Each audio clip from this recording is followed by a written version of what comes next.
So here I am. I just ate my dinner. I'm typing up a script.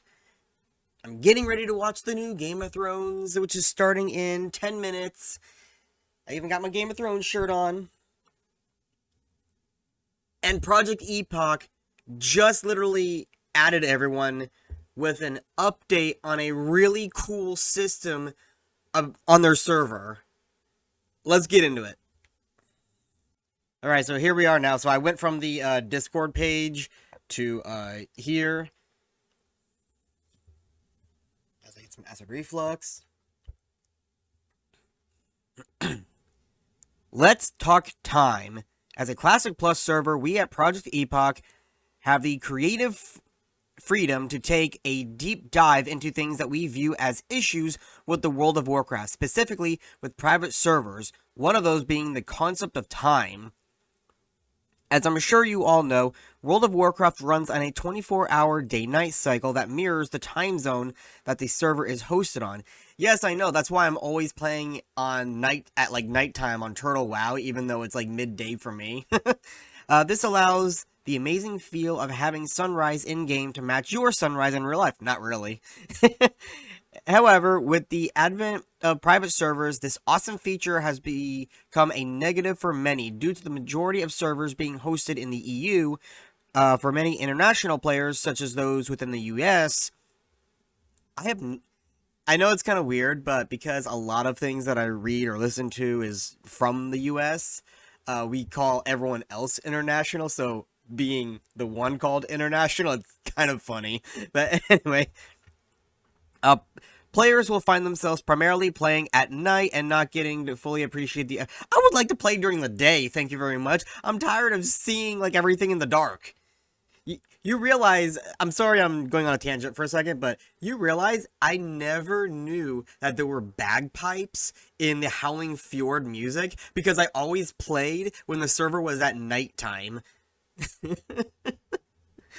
So, when I switched servers one year, and then I heard the bagpipes, I'm like, is this new music? No, I just never knew it was there. Anyway, where was I? Right here.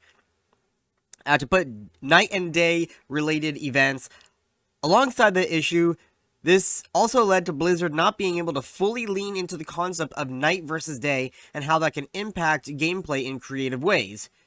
Due to this, we have put an extensive amount of effort into introduce what we call Epoch Time on Project Epoch.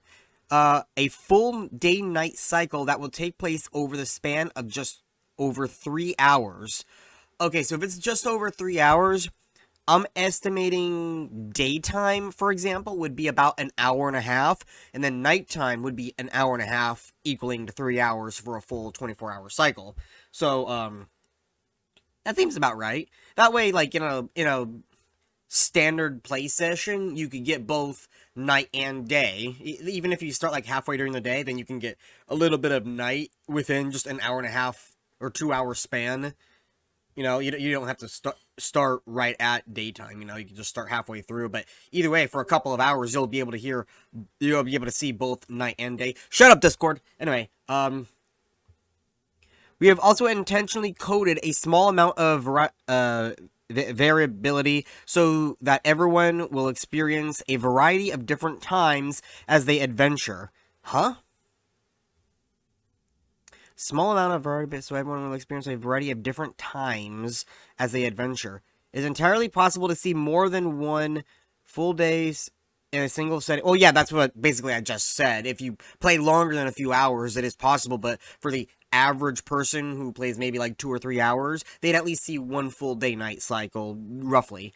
But for somebody like me who would want to sit for like 5 hours or something, then we can see like 2 cycles, right? Importantly, however, everyone sees the same time.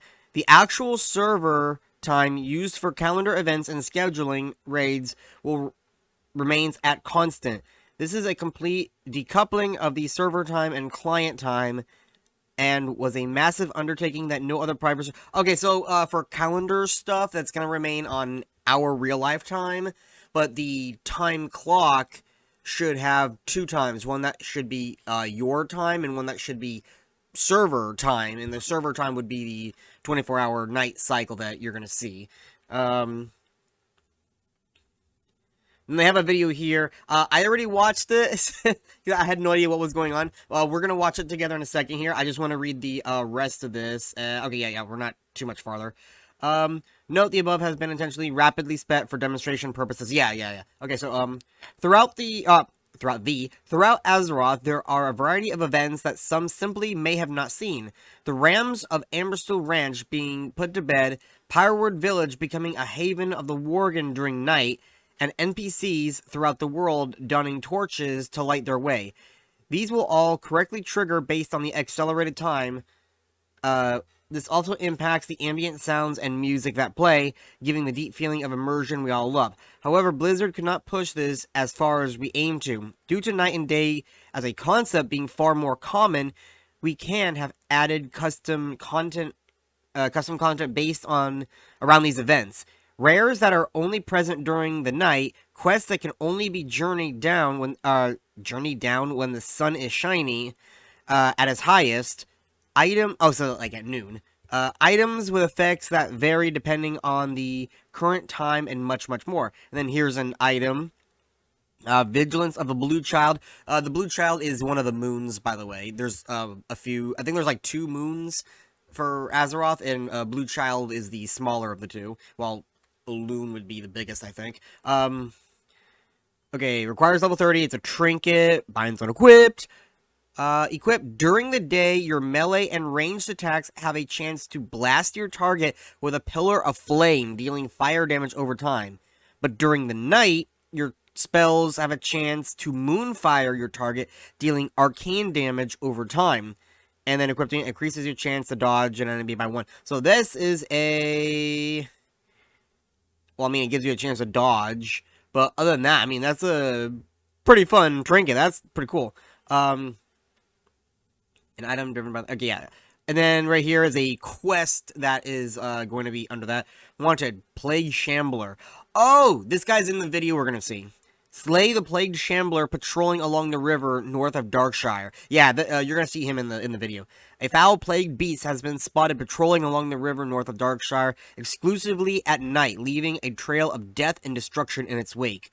Any adventurers of stout heart and firm skill, please take it out before it begins to venture too close to Darkshire and the surrounding roads. And then you get the Putrid Cloak and, oh, 21 silver for like a level 20 quest. That's not bad. Okay, I'm gonna do this. Pause it real quick. Let's go full screen. Go away. And can we go 1080?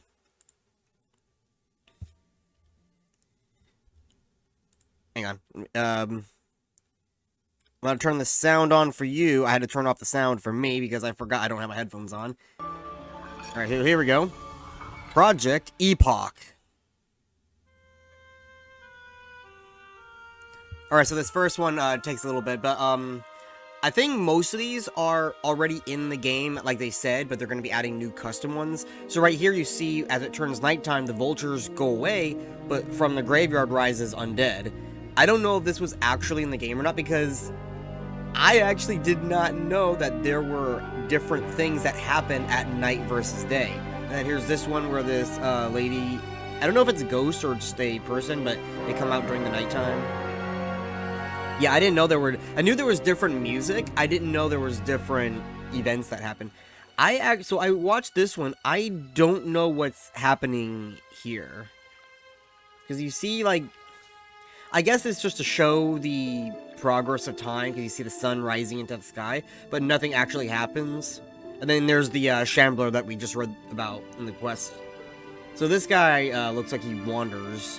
Like, he won't stay in one spot. He probably has a really long wandering range. Now that guy I'm pretty sure is custom. This one right here, I'm not sure if this is custom or if it's part of the actual game. Like I said, I never knew there was the difference between night and daytime because I always played one or the other. So yeah, you see there the Worgen. Now this is interesting here. Well, first of all, real quick, the Worgen turned into humans during the day. I know you saw. I just had to say it. Anyway, this is interesting right here. So I know we read about it in one of their posts, but look where we are. We're inside Orgrimmar, and here's a Zeppelin and a Zeppelin tower. So we read about it already before, but Zeppelin Tower in Orgrimmar. And then we saw one driving off that way, so that was probably right outside Orgrimmar. That's got to be Hydril over there, so we're facing west. Because over there is going to be, like, the Barrens. Because that looks like Hydril up here. And then that should be the last clip. Yeah, that is the last clip. So, anyway, I just thought that was pretty cool. It literally just came out at 8:43, and it's 8:58, so about 10 minutes ago. That's how on top of it I am. So, anyway, thank you for watching. If you want to see more Project Epoch stuff, I will be covering the server, because this one definitely has me interested. I know everyone's been talking about Everlook. I'm going to play it, but I have no interest in hitting level 60. I only really plan on getting to level 20, really, just to, try it out. But Project Epoch, I'm definitely interested in playing. So yeah, if you want to see more of that, then please subscribe and like the channel. Thank you.